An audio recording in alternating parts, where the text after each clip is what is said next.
दोस्तों नमस्कार। जनता की आवाज़ न्यूज़ चैनल में आप सभी का स्वागत है। साथियों, आज हम बात करेंगे एक ऐसे विषय पे जो पिछले 2 दिन से पूरे भारत के अंदर मीडिया में, सोशल मीडिया में और प्रेस कॉन्फ्रेंसेज में और विपक्षी पार्टियों में एक चर्चा का विषय बना हुआ है, जिस पर कांग्रेस पार्टी बार बार प्रेस कॉन्फ्रेंसेज कर रही है। मामला है मध्य प्रदेश के मुख्यमंत्री श्री मोहन यादव जी से जुड़ा हुआ। दरअसल द इंडियन एक्सप्रेस के अंदर एक रिपोर्ट छपती है 2 दिन पहले। उस रिपोर्ट के अनुसार मोहन यादव 2023 दिसंबर में जब मुख्यमंत्री बने, उसके बाद उसके परिवार और उससे जुड़ी हुई कंपनियों ने 45 करोड़ रुपए में 137 प्लॉट, जिनका रकबा बनता है लगभग 168 करोड़ एकड़ जमीन, वो खरीद ली। और रिपोर्ट के अनुसार ये जो जमीन खरीदी है, इसका एक बड़ा हिस्सा यानी लगभग 111 एकड़ जमीन जो है ऐसी जगह पे खरीदी गई जिनके ऊपर हाईवेज निकाले गई या उन सड़कों को मंजूरी दी गई जो मंजूरी श्री मोहन यादव जी के मुख्यमंत्री के बाद मंजूरी दी गई है, यानी रोड मंजूर किए गए हैं। और मास्टर प्लान जो है उसमें जो बदलाव होना था उज्जैन शहर के लिए, उसकी सारी इनसाइड स्टोरी जो है मोहन यादव जी को पता थी, उनसे जुड़ी हुई कंपनियों को पता थी, उनके पूरे परिवार को पता थी कि कहां पे कृषि योग्य भूमि जो आज के दिन है उसका चेंज ऑफ लैंड यूज होना है, यानी सीएलयू होना है, और सीएलयू होकर के कहां पे कमर्शियल साइट्स डेवलप होंगी और कहां पे आवासीय जो योजनाएं हैं वो कार्यान्वयन रूप में लाई जाएंगी। अब यहां पे विपक्षी पार्टियों का जो आरोप है वो ये है कि भाई परिवार को सारी इनसाइड स्टोरी मालूम थी, क्योंकि पूरे का पूरा जो है वो मोहन यादव जी के कलम से या उसके मार्गदर्शन से होना था, और इसलिए मोहन यादव के पूरे परिवार ने और उनसे जुड़ी हुई कंपनीज ने वहां पे लैंड को परचेज किया जहां पे रेट कई गुना बढ़ने थे या मास्टर प्लान आना था। एक बार हम सुनते हैं कांग्रेस की प्रेस कॉन्फ्रेंस श्री पवन खेड़ा जी द्वारा जो आज वार्ता में लाई गई, उसमें श्री पवन खेड़ा जी और श्री जीतू पटवारी जी क्या बोलते हैं। नमस्कार साथियों, कल एक चौंका देने वाली खबर आप सबने देखी, जहां इस देश के एक बहुत बड़े राज्य के मुख्यमंत्री और उनके परिवार का जमीन घोटाला आपके सामने आया। हमारे साथी सहयोगी मध्य प्रदेश के कांग्रेस पार्टी के प्रदेश अध्यक्ष जीतू पटवारी जी ने, हमारे leader of opposition Umang Singhar जी ने कल भोपाल में इस प्रकरण में एक प्रेस वार्ता की थी। आज रात को जीतू भाई से मेरी बात हुई। मैंने कहा, जीतू जी, ये मामला सिर्फ एक स्थानीय मामला नहीं, ये राष्ट्रीय मामला भी नहीं है, ये एक अंतर्राष्ट्रीय मामला। ये हो या अयोध्या हो, ये सब अंतर्राष्ट्रीय मामले हैं। लोगों की आस्था इन शहरों से जुड़ी हुई है और पेट काट कर लोग पैसा बचा बचा कर तीर्थ जाते हैं। हमने अपने बुजुर्गों को जाते हुए देखा है, पैसा बचा बचा कर, और वहां दान पात्र में डालते हुए जिस आस्था से वो उसमें दान पेटी में पैसा डालते थे, वो एक बड़ा करुणामयी दृश्य होता था। ऐसे पैसे को लूटना, ऐसे चोरी करना, ये लोगों की आस्था के पीठ में खंजर घोंपने के बराबर है। अयोध्या में जो हुआ, उज्जैन में आपको पता है कि सिंहस्थ कुंभ आने वाला है 2 साल बाद। आप मुख्यमंत्री हैं प्रदेश के, उससे पहले आप शिक्षा मंत्री रहे, उससे पहले आप टूरिज्म बोर्ड के चेयरमैन रहे, तो आपकी जानकारी में है, फाइलें आपके टेबल से होकर गुजरती हैं। आप खुद नक्शों की हेरफेर करते हो, आप मास्टर प्लान में हस्तक्षेप कर सकते हो। आपके पास अंदर की सूचना, अंदर की जानकारी है, और आपकी कलम में वो ताकत है कि आप नक्शों में, अलाइनमेंट्स में, सड़कों में कौन सी सड़क कहां से कटनी है, उसमें आप उसको प्रभावित कर सकते हो। उस प्रभाव का, उस ज्ञान का, उस कलम का जो पावर है, उसकी जो ताकत है, उसका दुरुपयोग किया। दुरुपयोग ऐसा कि आपके परिवार ने, लगाइए वो स्लाइड जरा, आपके परिवार ने सैकड़ों एकड़ जमीन आपके मुख्यमंत्री बनने से पहले 2023 की दिसंबर में ये मुख्यमंत्री बने थे, 13 दिसंबर था, 13 दिसंबर था। उसके पहले जो खरीदी थी वो, और उसके बाद वो होता है ना वो हम साथ साथ हैं टाइप, बड़ा पारिवारिक माहौल में जमीनों की खरीद फरोख्त चल रही है, लूट खसोट चल रही है। और ज्यादा डिटेल्स हमारे भाई देंगे, जीतू भाई। मुख्यमंत्री बनने के बाद 168 एकड़ में से 111 एकड़ उनके परिवार ने उस क्षेत्र में खरीदी जहां ये महाकुंभ आने वाला है। तो ये तो जानकारी थी, शेयर मार्केट की भाषा में इसको इनसाइडर ट्रेडिंग कहते हैं।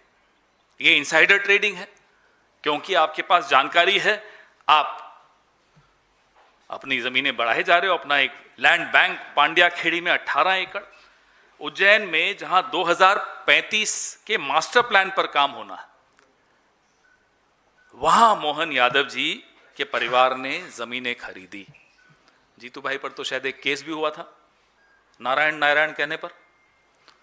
नारायण नारायण के बारे में इनसे पूछिएगा जरा, ये बताएंगे, नहीं तो फिर एक केस मुझ पर भी हो जाएगा, इन्हीं से पूछिएगा। प्रधानमंत्री से उम्मीद मत करना वो कुछ बोलेंगे, विदेशों में मेलोडी, घर में झालमुड़ी खिलाएंगे, और उनके मुख्यमंत्री जमीनें खाएंगे, दान की चांदी सोना निगल जाएंगे, जैसे यूपी में जैसा हो रहा है।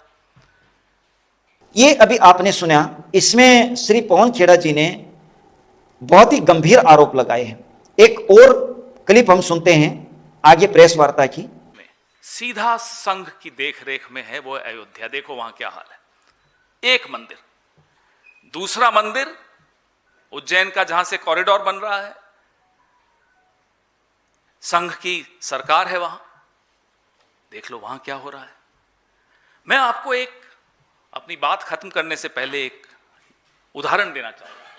हमारे एक मित्र नहीं, भूतपूर्व मित्र अशोक चौहान जी, भूतपूर्व मित्र हुए, अभी थोड़े मित्र हैं हमारे। तो हमारे एक भूतपूर्व मित्र अशोक चौहान जी, आदर्श प्रकरण में उनकी सास के नाम पर एक फ्लैट का आरोप लगा, आप लोगों ने लगाया, इस्तीफा हुआ। मोहन यादव की सैकड़ों एकड़ जमीन, प्राइम टाइम पे तो सन्नाटा है ही।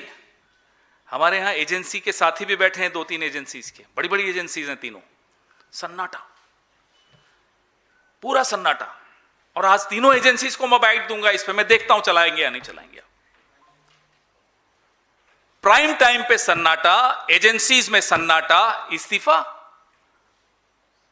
भाड़ में गया इस्तीफा, नहीं होने वाला इस्तीफा। अरे आप क्यों डर रहे हैं इतना? ये जो रिपोर्ट छपी है, क्या बिना केंद्र सरकार के किसी बड़े आला मंत्री की अनुमति के बिना छपी होगी? फिर भी डर रहे हैं आप लोग? करिए तो डिबेट, आस्था से जुड़ा हुआ सवाल है। सैकड़ों एकड़ जमीन कोई पचा गया, आज भी वो मुख्यमंत्री है। और अरुणाचल प्रदेश का एक एग्जाम्पल और दूंगा बात खत्म करने से पहले। सुप्रीम कोर्ट ने मुख्यमंत्री पर संज्ञान लिया,